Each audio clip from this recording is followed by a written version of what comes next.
सोलापूरच्या मोहोळ तालुक्यात चारा आणि पाण्याची टंचाई निर्माण झाल्यामुळे राज्य जनहित शेतकरी संघटना आक्रमक झाली आहे। मोहोळ तालुक्यात टँकर सुरू न केल्यास बोंबाबोंब आंदोलन करू असा इशारा देण्यात आलाय। धाराशिव शहरामध्ये आता 6 दिवसांऐवजी 9 दिवसांनी पाणी पुरवठा होणार आहे। शहराला पाणी पुरवठा करणाऱ्या उजनी तेरणा साठातील पाणीसाठा संपत आल्यामुळे हा निर्णय घेण्यात आलाय।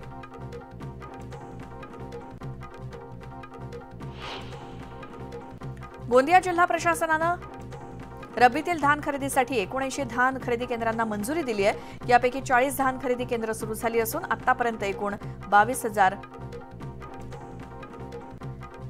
तर सांगलीच्या कवठे महाकाळ इथे एका तरुणाच्या आत्महत्येच्या घटनेनंतर पोलिसांनी मृत तरुणाच्या भावाला मारहाण केली। या घटनेच्या निषेधार्थ ग्रामस्थांनी उपजिल्हा रुग्णालयासमोर ठिय्या आंदोलन केलं। त्यानंतर कवठे महाकाळ पोलीस ठाण्यावरती धडक देत संबंधित पोलिसांवर कारवाईची मागणी केली। जळगावच्या रावेर तालुक्यातील मोठा वाघोदा इथे सलग तिसऱ्या दिवशी गॅस्ट्रोच्या 16 नवीन रुग्णांची भर पडली। पाणी नमुन्यांचा अहवाल दूषित आल्यानं आरोग्य विभागानं गावात गॅस्ट्रोची साथ घोषित केली। तसंच ग्रामपंचायतीला नोटीस बजावून खुलासा मागितलाय। जळगावच्या भुसावळ शहरामध्ये पाणीपुरवठा करणाऱ्या तापी नदीतील बंधाऱ्यानं तळ गाठलाय। हत्तूर धरणातून सोडलेलं आवर्तन अद्यापही बंधाऱ्यात पोहोचलेलं नाही, त्यामुळे शहराला 11 दिवसांआड पाणीपुरवठा केला जातोय। तूर हरभरा डाळीच्या दरामध्ये वाढ झाली असून पुढे याचे भाव आणखी वाढणार आहेत। बाजार समितीत आवक कमी आणि मागणी जास्त असल्यामुळे डाळीचा तुटवडा जाणवतोय। मागील वर्षीच्या अपुऱ्या पावसामुळे तूर आणि हरभऱ्यासह सर्वच शेतमालाचं उत्पादन घटलंय। सोन्याच्या दरात मोठी घसरण पाहायला मिळते। सोन्याच्या दरात प्रतितोळा 636 रुपयांनी घट झाली असून सध्या सोन्याचा दर 72,410 रुपयांवरती आलाय। सांगलीच्या पलूस तालुक्यातील आंधळी इथे उष्माघातामुळे 1200 ब्रॉयलर कोंबड्यांचा बळी गेलाय। त्यामुळे सीताराम जाधव या शेतकऱ्याचं लाखो रुपयांचं नुकसान झालंय। सांगली जिल्ह्यातील कडेगाव तालुक्यातील चिंचडी गावात बिबट्याच्या वावरामुळे दहशतीचं वातावरण आहे। बिबट्यानं रात्रीच्या सुमारास पाळीव कुत्र्यावरती हल्ला केला। हा सगळा प्रकार सीसीटीव्ही कॅमेऱ्यात कैद झाला असून या बिबट्याला वनविभागानं जेरबंद करावं अशी मागणी नागरिकांनी केली आहे। हर्णे बंदरातील मासेमारीचा हंगाम अंतिम टप्प्यात आला। यावेळी स्थानिक मच्छीमार महिला माशांची समान वाटणी करून लिलावामध्ये खरेदी विक्री करण्यात व्यस्त आहेत। त्यातही पापलेटचा भाव वधारल्यानं खवय्यांनी पापलेट खरेदीवरती भर दिलाय। भुसावळ शहरातील तहसील आणि उपविभागीय कार्यालयात स्वच्छतागृहांची दुरवस्था झाली आहे। एकीकडे भुसावळचं तापमान मोठ्या प्रमाणात वाढत असताना साधी पिण्याच्या पाण्याची सोय देखील नसल्यामुळे नागरिकांचे हाल होत आहेत। प्रशासनानं मात्र या सगळ्याकडे दुर्लक्ष केल्याचं दिसतंय। कोल्हापूरच्या करवीर पोलिसांनी सांगलीमध्ये कारवाई केली। गर्भपाताच्या रॅकेटचा तपास करताना पोलिसांनी सांगलीमध्ये 4.5 लाखांच्या गोळ्या जप्त केल्या। या प्रकरणी सांगलीचा वितरक सुनील मळगे याला पोलिसांनी अटक केली आहे। डोंबिवली एमआयडीसीतील ब्रॉयलर स्फोट प्रकरणामध्ये आतापर्यंत 11 जणांचा मृत्यू झाला तर अनेक जण गंभीर जखमी झालेत। मानपाडा पोलीस स्टेशनमध्ये कंपनीच्या मालकावरती सदोष मनुष्यवधाचा गुन्हा दाखल झालाय। डोंबिवलीतील दुर्घटनास्थळाची मुख्यमंत्री एकनाथ शिंदेंनी पाहणी केली। रुग्णालयात जाऊन जखमींची विचारपूस केली। मृतांच्या कुटुंबियांना 5 लाखांच्या मदतीची घोषणा केली।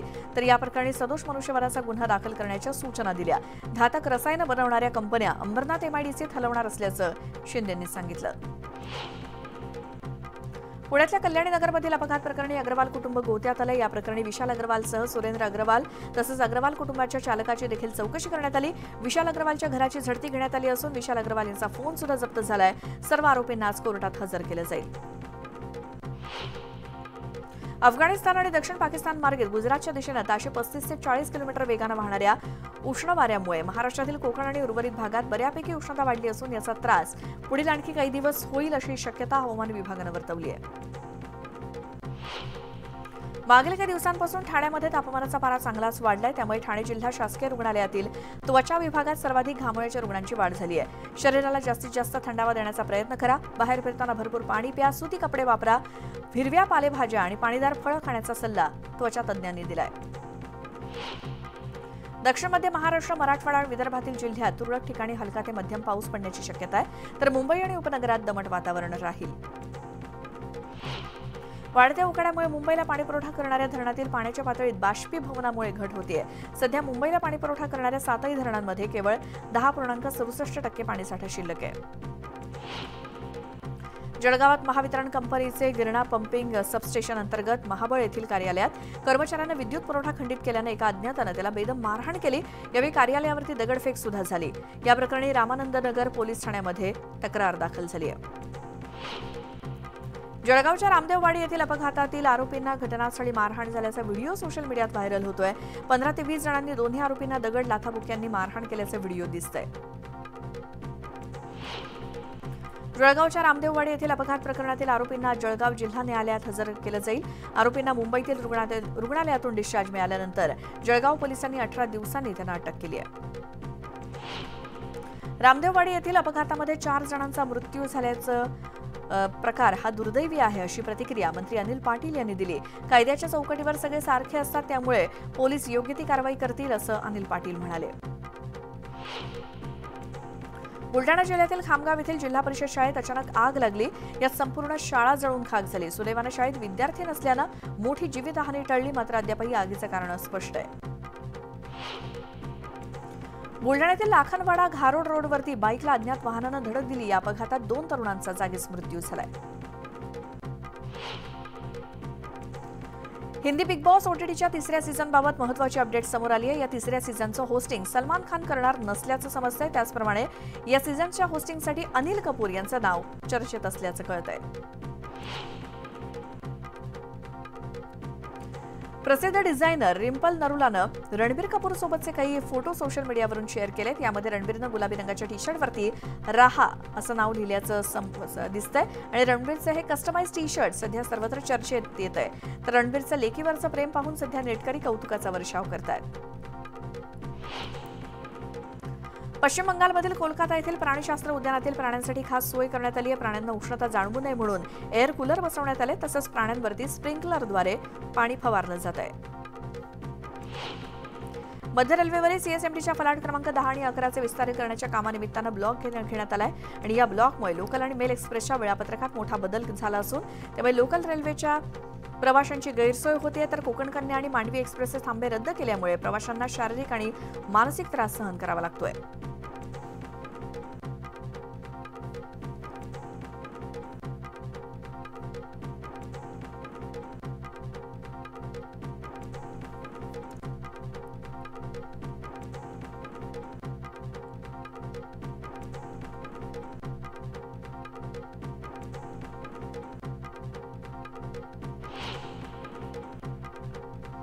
उन्हाळी सुट्ट्यांमुळे सध्या रेल्वे गाड्यांना प्रवाशांची मोठ्या प्रमाणात गर्दी वाढली आहे। मे महिन्यासह पुढील महिन्यातील 15 जून पर्यंतचं आरक्षण देखील या महिन्यात मिळणं कठीण झालंय। त्यामुळे गोरखपूर, सावंतवाडी, गोवा, नांदेड या मार्गावरील रेल्वे गाड्या फुल झाल्या आहेत। मुंबईतील रस्त्यावरील खड्डे बुजवण्याची पावसाळापूर्व कामं पूर्ण करण्यासाठी आधी रस्त्यांचं सर्वेक्षण करणं गरजेचं आहे। त्याकरता अभियंत्यांनी रस्त्यावरून दुचाकीनं फिरावं आणि खड्डे कुठे ते बघावं असे निर्देश पालिका प्रशासनानं यंत्रणेला दिलेत।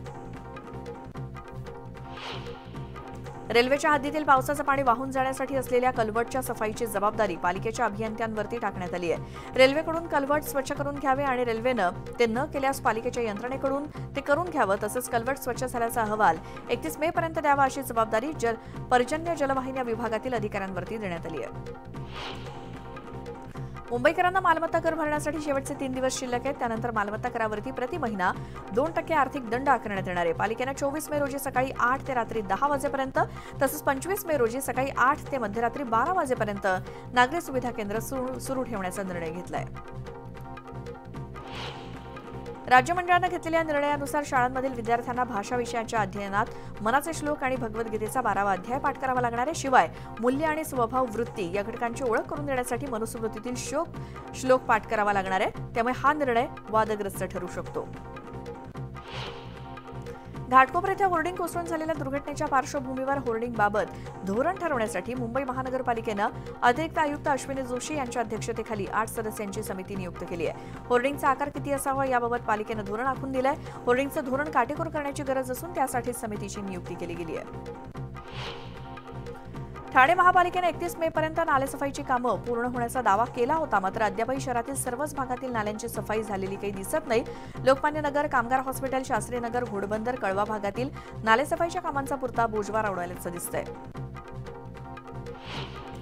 नवी मुंबई शहरातील धारण तलावांची स्वच्छता गेल्या कित्येक वर्षांपासून करण्यात आलेली नाही.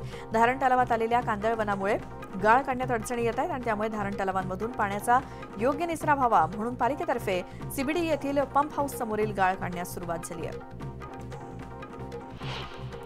तापमानानं 42 अंशांचा टप्पा गाठलेला असताना दुसरीकडे मे महिन्याच्या उत्तरार्धात नाशिक विभागातील पाण्याची टंचाईची तीव्रता वाढली आहे. सध्या 5 जिल्ह्यातील टंचाईग्रस्त 713 गावं आणि 2448 वाड्या अशा एकूण 3161 गाववाड्यांना 778 टँकरमधून पाणी पुरवठा करावा लागतोय. त्यामुळे विभागातील सुमारे 15 लाख लोकसंख्येची टँकरवरतीच भिस्त आहे.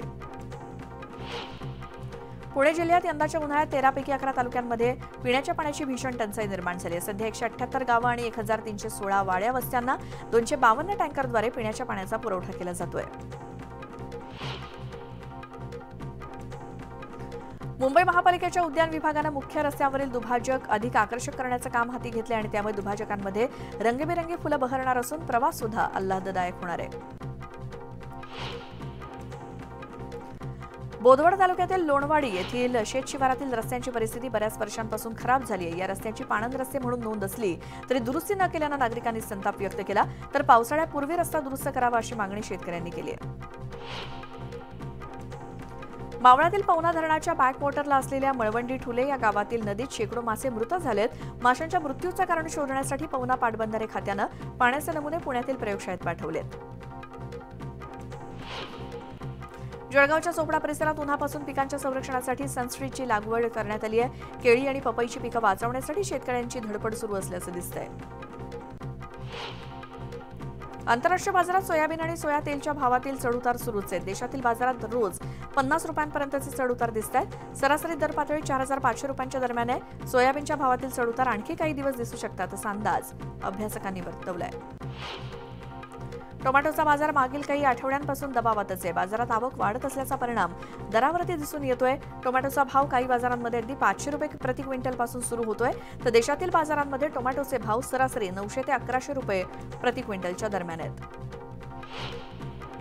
देशातील गव्हाचं उत्पादन सलग दुसऱ्या वर्षी कमी झालंय. सरकारकडचा गव्हाचा स्टॉक सुद्धा कमी आहे. बाजारातील भाव हमी भावापेक्षा जास्त असून आवक देखील कमी झाली आहे. त्यामुळे गव्हाला बाजारात 2400 ते 2800 रुपयांचा भाव मिळतोय. लोकसभा निवडणुकीची धामधूम समजाच महाराष्ट्र राज्य रस्ते विकास महामंडळानं 6 महत्वाकांक्षी प्रकल्पांच्या 37 टप्प्यांच्या बांधकामासाठी 67,000 कोटींच्या निविदा खुल्या केल्यात. त्यात नवयुग, मेघा, L&T, जे कुमार, ॲप्को अशा बड्या कंपन्यांसह अन्य कंपन्यांचे देखील निविदा आहेत. गोंदिया जिल्हा प्रशासनानं रब्बीतील धान खरेदीसाठी 79 धान खरेदी केंद्रांना मंजुरी दिली आणि त्यापैकी 40 धान खरेदी केंद्र सुरू झाली असून आतापर्यंत एकूण 22,655 क्विंटल धान खरेदी करण्यात आली आहे. यंदा धान खरेदी केंद्र सुरू होण्यास विलंब झाल्यानं अनेक शेतकऱ्यांची गरजेपोटी खासगी व्यापाऱ्यांना धानाची विक्री केली जाते आणि त्यामुळे खरीपानंतर रब्बीतील धान खरेदीत घट होण्याची शक्यता आहे. धाराशिवच्या जिल्हा रेशीम कार्यालयातील क्षेत्र सहाय्यक बी सूर्यवंशी यांचा शेतकऱ्यांकडून पैसे घेतानाचा व्हिडिओ सोशल मीडियावरती व्हायरल झाला आणि शेतकऱ्यांकडून रेशीमचं अनुदान काढण्यासाठी 5,000 रुपये मागताना अधिकारी कॅमेऱ्यात कैद झालाय. अधिकाऱ्याला कारणे दाखवा नोटीस बजावण्यात आली आहे. या बातम्यांचा वेळ झाली एका छोट्याशा ब्रेकची. आपण लगेच परत येऊया.